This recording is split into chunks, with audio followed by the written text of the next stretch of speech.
Hi everybody, wanted to make you guys a video today about this lovely little plant that's in my yard growing wild. It's called lemon balm or Melissa officinalis, and this plant is a really wonderful little plant that I use a ton of. It can be eaten in food, it can be made into tea, it can be made into syrups, it can be made into vinegars, it can be made into tincture. There's so many different ways to consume this plant, and I find it a very beneficial and wonderful plant to have around. So lemon balm is a good plant for children and babies even, and it can help children out with colic and teething and bringing a fever down. It's a diaphoretic, so it'll bring a fever down. It can help them with colds and flu, and it's really good nervine. It's a nervine. It's a mild sedative or tranquilizer, and it's a really good nervine for overexcited children. So I think of my daughter when she was a little girl. When she finally got pushed to that edge of her anxiety, she would throw these crazy fits, get way overexcited and throw these crazy fits, like the type of crying that children start heaving when they are crying so hard, just hysterical fits. Those children that get overexcited like that, I find that lemon balm is a really good nervine for them. And even into the teenage years for girls, it's a really good nervine for PMS and premenstrual syndrome, and when girls are going through puberty and their hormones aren't quite in a regular wave, and they get really moody and slam doors and tell you you're evil and mean. When your teenage girls get in a mood like that, I think lemon balm is a really good nervine for that type of situation with teenage girls, and good for women that have PMS and menstrual issues. It's a wonderful, wonderful plant. It's also a stomatic and can be helpful with indigestion and with gas. And it's an antispasmodic, so it's good for when your stomach is spasming or your intestines, your digestive system spasming. It's really good for that kind of muscular spasm in the stomach and the digestive tract. And she's antiviral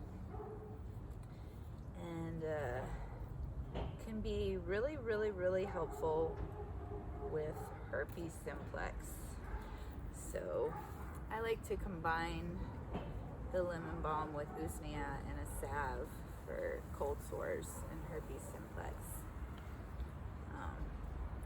I also like to put it in syrups with elderberry and red root and licorice.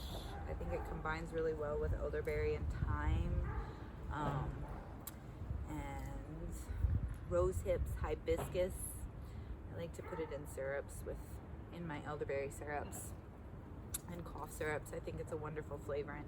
So it's a part of the mint family, and I'll bring this closer in a minute. It's a part of the mint family, so it has a square stem, and its leaves are exactly parallel. They're not alternating. They come exactly off the sides at the same point, and it looks like a mint. But the way you ID it, if you think you found it in the woods, is to break it open and smell it.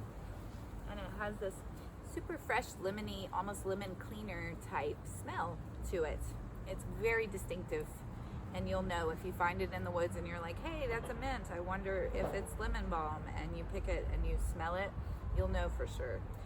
It's edible. You can put it in salads. I like to put it in a salad with like arugula and spinach and strawberries, or you could extract it into a vinegar and use that as a vinaigrette for a salad with fruit and dark leafy greens. It has a nice mild lemony flavor. I mean, I guess it's a little pungent, but it's a cooling plant, so It's really great with fevers, especially fevers associated with viruses. Very nutritious. It's great to throw a few sprigs in salad and eat it that way.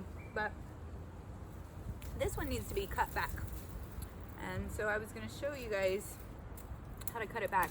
I find lemon balm in the forest, like in my yard. I find it on the edge of the forest, or not even the edge of the forest, not like where the forest meets the meadow, but more like the edge of an opening in the forest that gets good sunlight for a long part of the day, but also is really, really shaded along the tree line. In those types of openings is where I find lemon balm in dappled sunlight with some direct sun during the day, but not all day long. It really likes to hang out in the woods. I think it really likes to have all the nice like leaf matter and organic things fall on it, and it will spread and it will proliferate. It's a great plant. But I'm gonna cut it back today. So this is a wild patch. I have some cultivated in my front yard, but this is a wild patch that came here, and I put this box around it so I wouldn't mow it down, and it's slowly starting to spread out into my yard, which I like. I like an abundance of lemon balm. And so as it's slowly starting to spread, it's starting to get a little bit unruly, and these are last year's flower spikes, so I'm gonna cut those all out of it to give it, like, get rid of the dead stuff, and that'll help the patch grow a little bit more and fill out. I like to get rid of, plants like for you to get rid of their dead stuff every once in a while. So you want to harvest lemon balm for use usually right when it starts to flower, and that's when it has the upper part of the plant has the most energy, right before those flowers start to open. And you usually want to harvest lemon balm during that time to make tinctures and teas with. But I like to give it a haircut at the beginning of the spring and summer, so that it'll bush out a little bit more. Because I'm trying to get this patch to be bigger and bigger, even though I have quite a few patches of lemon balm in my yard. So I'm going to clear it all out. All these dead flowers from last year out of there. Dead stems. I'm going to leave some of the leaves that are here because I think it likes to have the leaves kind of protected. I think it grows best when it has some of these oak leaves and pine and stuff around it. But I'm going to clear some of them out, especially in this box. Clear some of them out. So in the spring, I like to cut it back so that it'll get a little bit bushier. There's kind of a hole in this little square that I'd like to see fill in. And I want to get more leaves to use. So let me bring you a piece. Show you lemon balm up close, and then I'll talk about how I cut it back. So this is the lemon balm up close, and you can see it has a square stem and it has some little hairs on the stem. That's lemon balm. So when I cut it back, I want to get like more leaves. I want it to bush out more. So these are these little new growth here that you see, and you see some tiny ones up here. When I cut it back, I want to take it down to the healthiest new growth that I find and snip right there above it on the main stem. Then I can use this for my teas, or in this case, I think I'm going to make a tincture with it right now. But then I can use this part, this upper part, and then these will grow out and get bigger, and I'll have more leaves later on in the spring. So that's what I'm gonna do to this patch and everything that I have as a top. So I'm actually, that was a higher part of the plant that I showed you, but I'm actually gonna go a little bit further down on these to the healthiest doubles that I see. New growth that I see. And this is gonna give me a bunch to also tincture and use. And I'll make a video of tincturing it for you guys, fresh. Maybe I'll put them all in one long video, we'll see. But you just wanna come along and clip it off like this. And this will give it, the plant might go in a little shock. It might look a little droopy for a couple days, but this will allow it to bush out more, and you'll have more leaves and more plant matter to harvest later on in the year. So that is all about pruning and cutting back lemon balm. And I will show you how to make divide it and make new lemon balm plants too in just a minute. Okay, so I'm in a different part of my yard where I have another patch of lemon balm. This patch grows next to my shed, which right now looks really, really sunny, but a lot of the day it's shaded pretty well. But it does get some full sun at other parts of the day. So this is another spot that it came up. This is also a wild patch of lemon balm.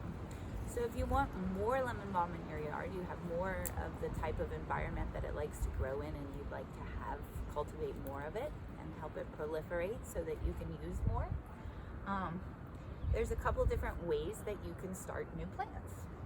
So this patch is kind of moving out a bit further than I want it to, and there's these new plants out here and here and here. So the easiest way to create new lemon balm plants would be to dig these up. These are gonna have roots on them already. They each attach to the ground as it grows out from a bigger piece, and they're gonna have roots on them already. So I like to move the dirt a little bit with my hands so that I can loosely pull up these shoots with roots on them already. I don't want to damage the roots. I want to take good, strong roots. So, I don't want to pull too hard. I want to be gingerly and get some of that root that it is sent down. That one's a little stubborn. I'm going to come back to this original root system. So now I have, pull up. So now I have a lemon balm that already has a root system. You can see the roots here. You can see these little two plants here, and there's some other plants here. So I think what I want to do is I want to create one plant out of this and one plant out of this, and then I'll get rid of this other stuff.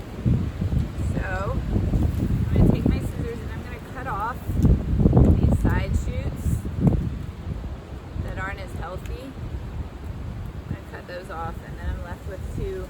There's some roots coming out higher up on the stem, as well as this big root space. So I'm going to actually just cut through this big root space. Actually just cut some of those roots off. I'm going to cut between those two. And this one's going to probably have a harder time than that one. But I've got some roots there. I don't know if you can see, there's some roots along it. So that I'm just going to put directly into a quart pot.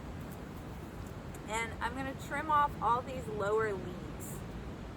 Because when you want a plant to create a healthy, strong root system, you don't want it to also be sharing its energy trying to create strong leaves and flowers.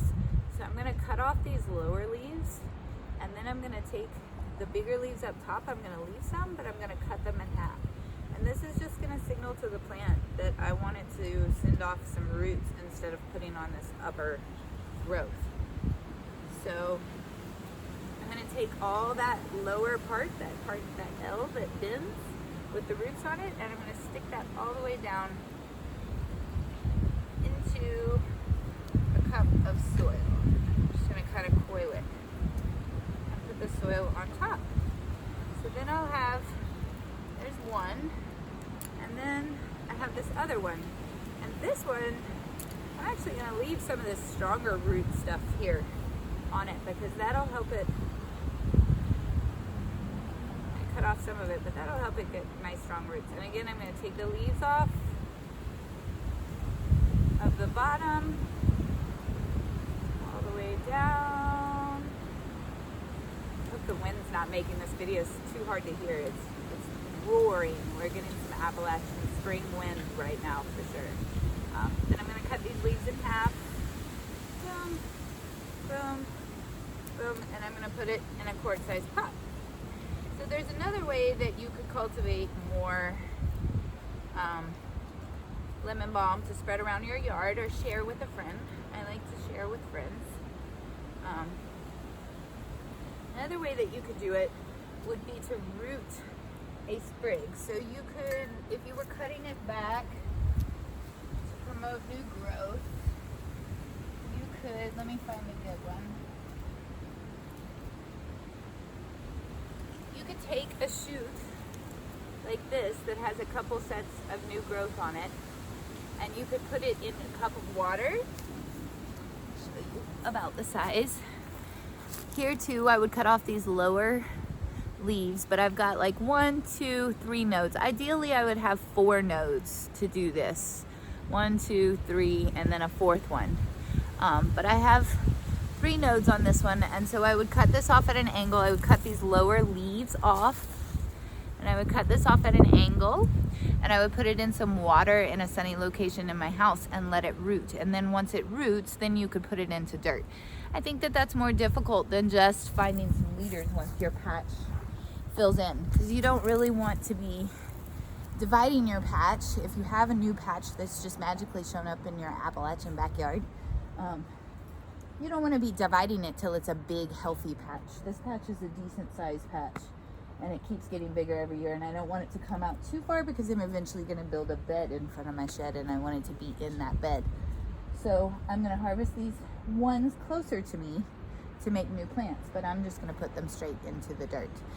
So yeah, that's it. You can clone it like this and get it to root in some water, or you can take off the babies and dig up their roots and put them in, and then I'll water them in, and I'll have to baby them a little bit for a while, but their roots will eventually grow strong. Give them some nitrogen in there, and their roots will grow strong. And then you can plant it in another part of your yard to cultivate another patch, or give it to a friend, because sharing plants is fun. So yeah, that's all about cultivating lemon balm.